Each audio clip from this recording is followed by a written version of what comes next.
नमस्कार दोस्तों, आप सबको हमारे चैनल में फिर से स्वागत है। दोस्तों, आज की दुनिया कहने को तो आधुनिक होती जा रही है, लेकिन डिप्रेशन और एंग्जाइटी के केसेस भी उसी रफ्तार में बढ़ रहे हैं। हर किसी के बड़े बड़े एम्बिशंस हैं, हर कोई भागदौड़ में लगा हुआ है, किसी के पास किसी के लिए वक्त नहीं है। इसी का नतीजा है कि बहुत से लोग डिप्रेशन का शिकार हो जाते हैं। इसीलिए आज हम एक ऐसी किताब की समरी लाए हैं जिसे सुनकर आप खुद ही अपनी वरी, एंग्जाइटी और डिप्रेशन को दूर कर सकते हैं और एक खुशहाल जिंदगी जी सकते हैं। किताब का नाम है how to stop worrying and start living by Dale Carnegie. ये किताब लेखक ने अपने व्यक्तिगत अनुभवों के आधार पर लिखी है।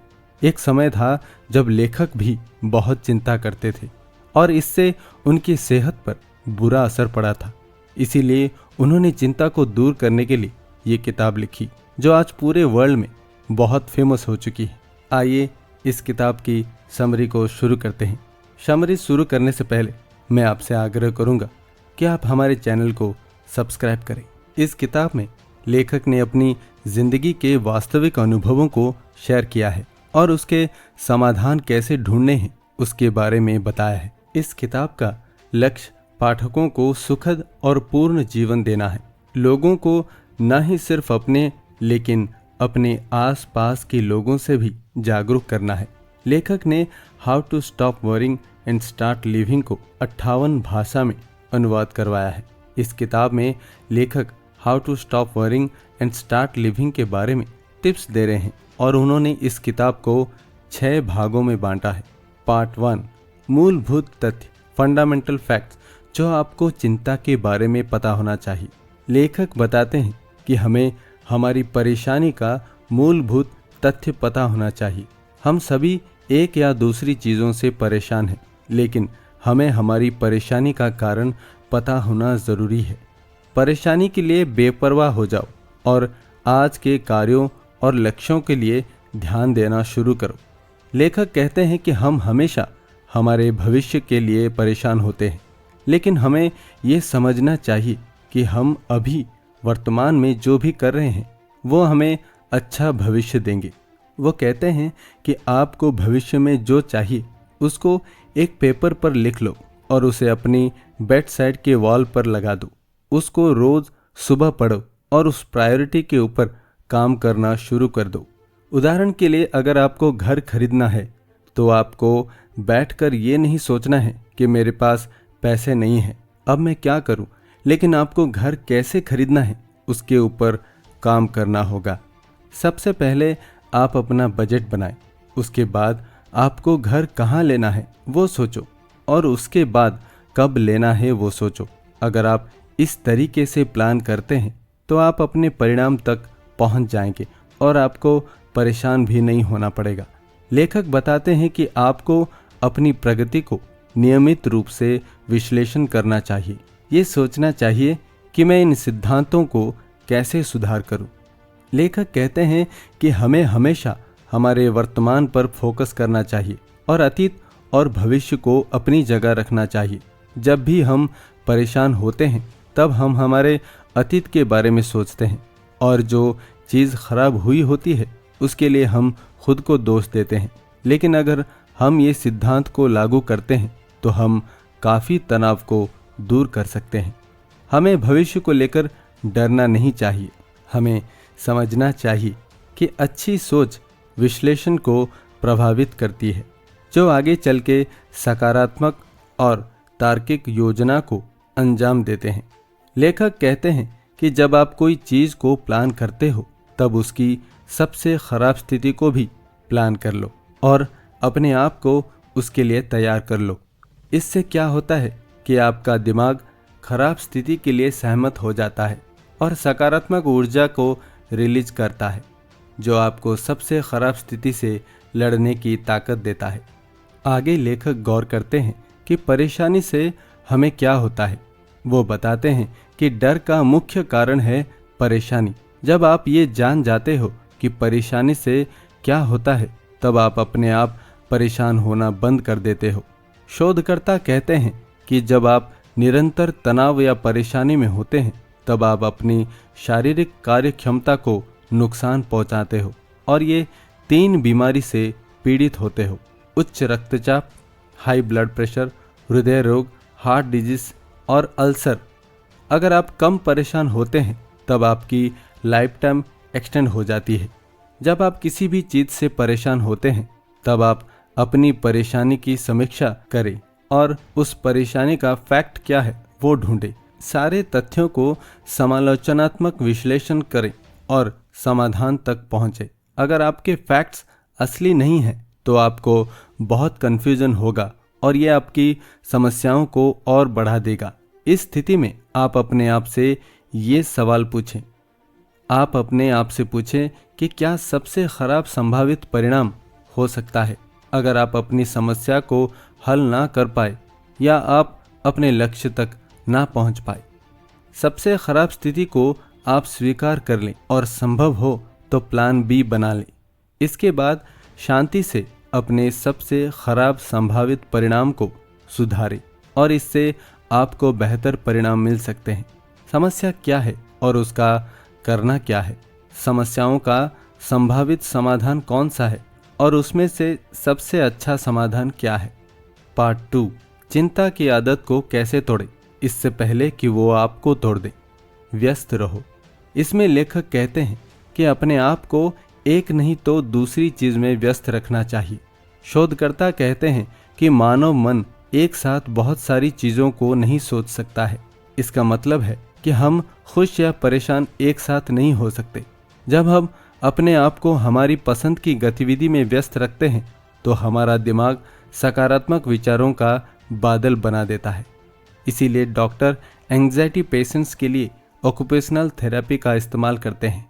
इसीलिए लेखक भी सुझाव देते हैं कि हमें हमारे मन को किसी न किसी चीज़ में व्यस्त और ऑक्यूपाई रखना चाहिए जिससे हम परेशानी से दूर रहें। छोटी छोटी बातों पर परेशान मत हो। छोटी चीज़ों को अपने जीवन को बर्बाद करने की अनुमति ना दे। लेखक कहते हैं कि हमें छोटे छोटे मुद्दों को लेकर परेशान होना बंद करना चाहिए। मन की शांति के लिए हमें माइंड ट्रिवियल चीज़ों को अवॉइड करना चाहिए।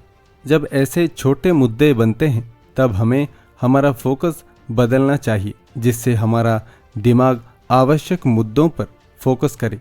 हमेशा याद रखें कि जीवन बहुत छोटी है तो कभी भी इन सब से परेशान ना हो। अपरिहार्य के साथ सहयोग करें।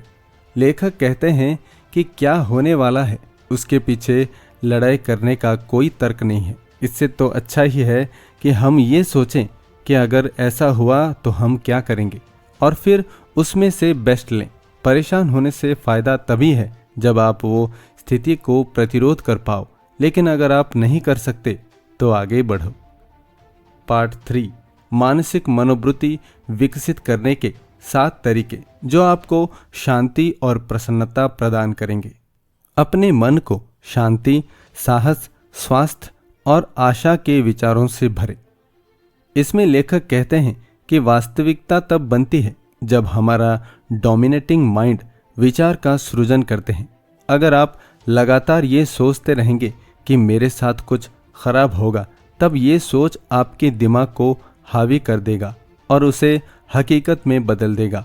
उदाहरण के लिए, अगर मैं ऐसा सोच विकसित करता हूँ कि मेरे पास घर खरीदने के लिए पर्याप्त पैसा नहीं है, तो ये मेरे दिमाग को हावी कर लेगा और फिर काफ़ी समय तक और सालों तक मेरे पास घर खरीदने के लिए पर्याप्त पैसे नहीं रहेंगे। कभी भी अपने शत्रुओं से बदला लेने का प्रयास न करें।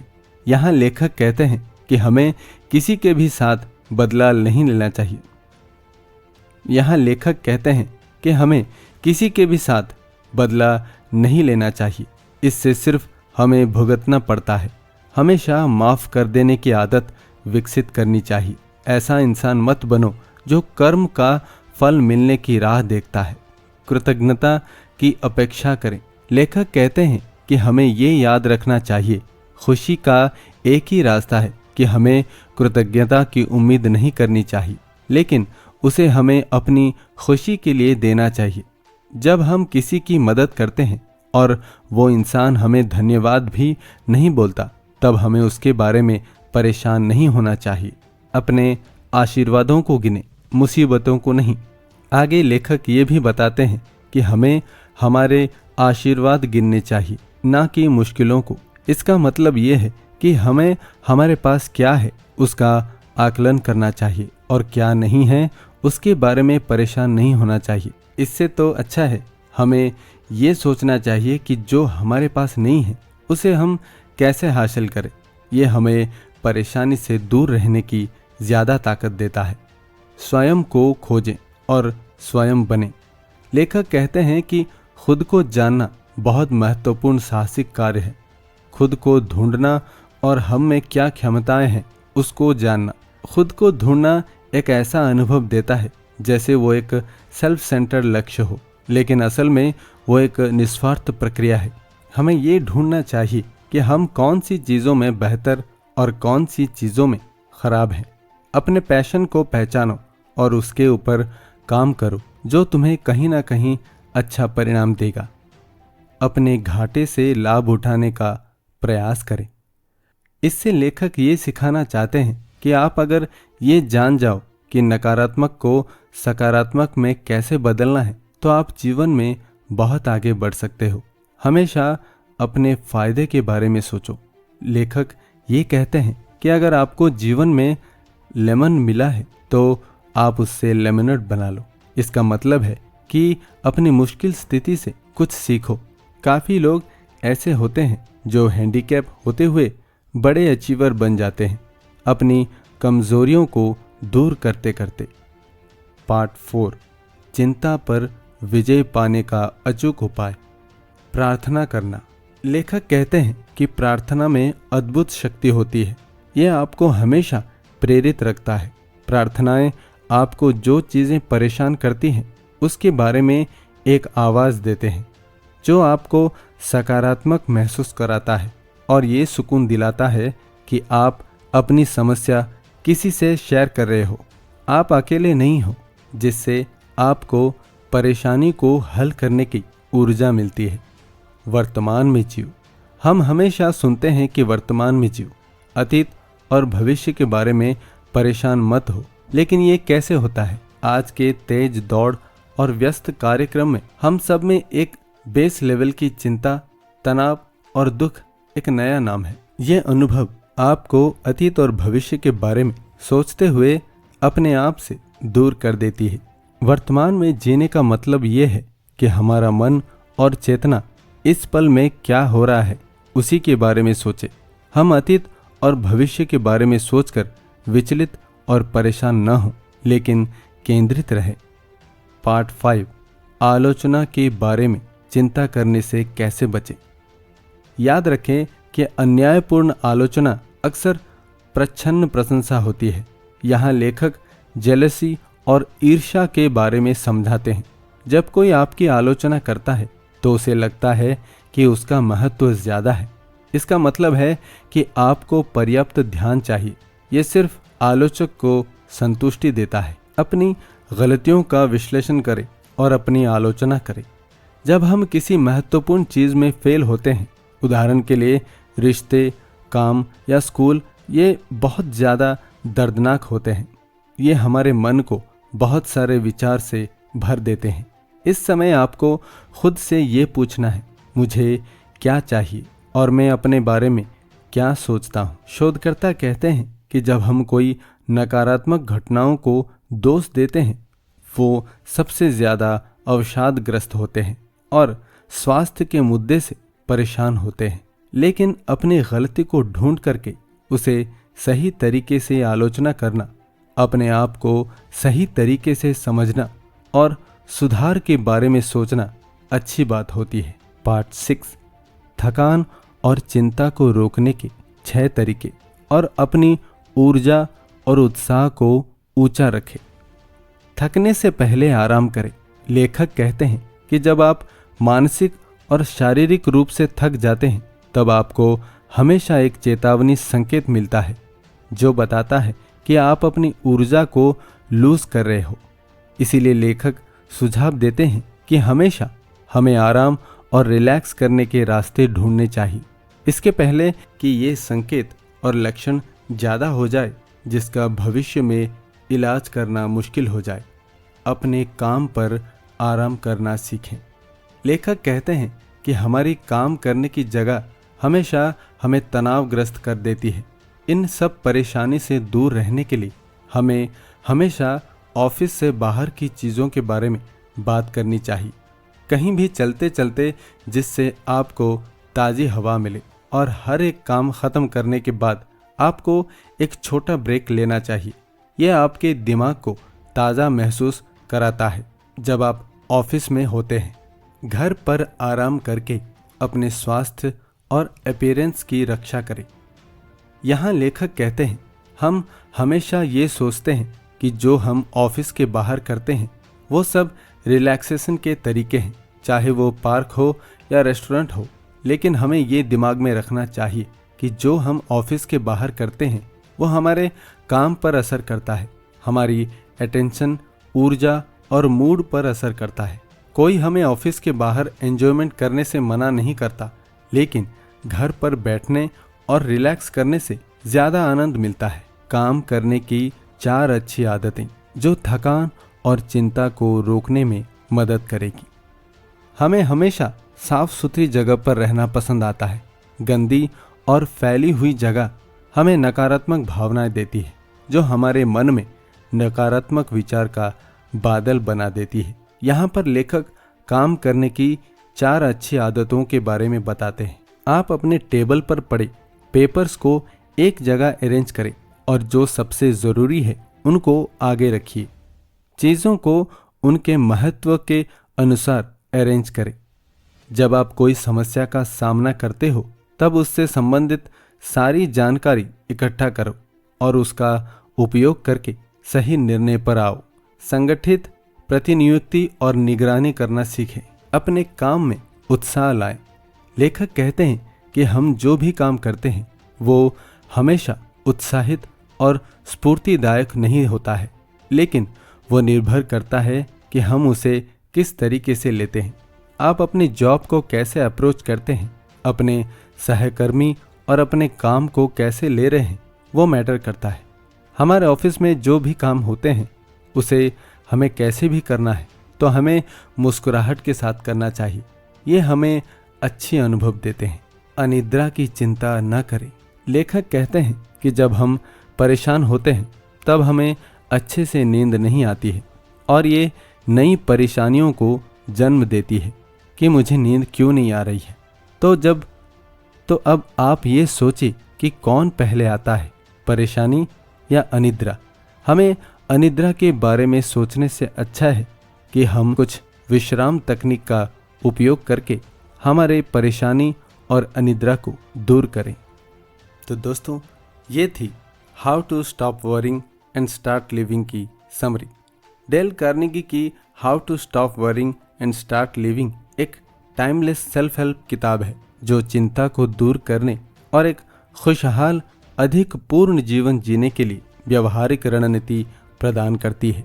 हम आशा करते हैं कि आपको ये समरी वीडियो पसंद आया होगा। अगर ये वीडियो आपको पसंद आया है तो आप लाइक और शेयर करें और हमारे चैनल को सब्सक्राइब करें। हमारी मुलाकात फिर अगले वीडियो में होगी। तब तक आप अपना ख्याल रखें। धन्यवाद।